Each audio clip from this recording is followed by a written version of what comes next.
ইডির ভূমিকা নিয়ে ফের সরব সিপিআইএম। কেরলের মুখ্যমন্ত্রীর পরিবারের বিরুদ্ধে ইডির পদক্ষেপের প্রতিবাদে ধর্মনগরে বিক্ষোভ মিছিল সংঘটিত করল বাম নেতৃত্ব।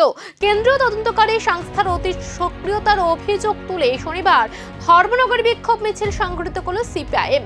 দলের অভিযোগ, রাজনৈতিক প্রতিহিংসার উদ্দেশ্যে বিরোধী দলগুলির বিরুদ্ধে ইডি ও সিবিআই এর মতো সংস্থাগুলিকে ব্যবহার করা হচ্ছে। মিছিলে অংশগ্রহণকারী কর্মী সমর্থকরা কেন্দ্র সরকারের বিরুদ্ধে স্লোগান তোলেন এবং ইডির ভূমিকার সমালোচনা করেন।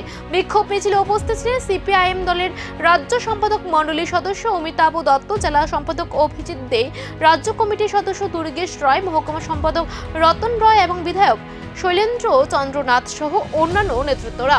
বিক্ষোভ শেষে নেতার দাবি করেন, গণতান্ত্রিক মূল্যবোধ ও সাংবিধানিক প্রতিষ্ঠানগুলির স্বাধীনতা রক্ষার স্বার্থে আগামী দিনে আরো বৃহত্তর আন্দোলনের পথে হাঁটবে দল। এই কর্মসূচিকে কেন্দ্র করে রাজনৈতিক মহলে শুরু হয়েছে জোর চর্চা। পলিট ব্যুরো সদস্য, কেরালা রাজ্যের প্রাক্তন মুখ্যমন্ত্রী কমরেড পিনারাই বিজয়নকে কলঙ্কিত করবার জন্য কেন্দ্রীয় বিজেপি সরকারের মদতে ইডিকে ব্যবহার করে সম্পূর্ণ প্রটোকল ব্যবহার না করে, অমান্য করে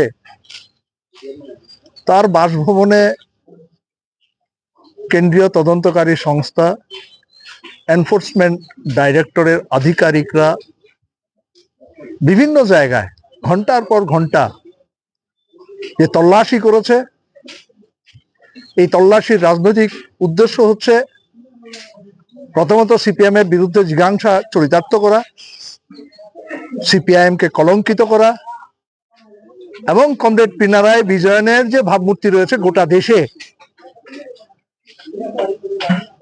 কেরলে সরকার পরিচালনায়, বামপন্থী সরকার পরিচালনায় গোটা দেশের সামনে বিকল্প। ইডির পদক্ষেপকে ঘিরে রাজনৈতিক সংঘাত কি আরো তীব্র হতে চলেছে? ধর্মনগরে এই বিক্ষোভ কি শুধুই প্রতিবাদের বার্তা, নাকি আগামী দিনে রাজপথে আরো বড় আন্দোলনের প্রস্তুতি? কেন্দ্রীয় সংস্থার ভূমিকা নিয়ে বিতর্ক যত বাড়ছে, ততই উত্তপ্ত হচ্ছে দেশের রাজনৈতিক আবহাওয়া।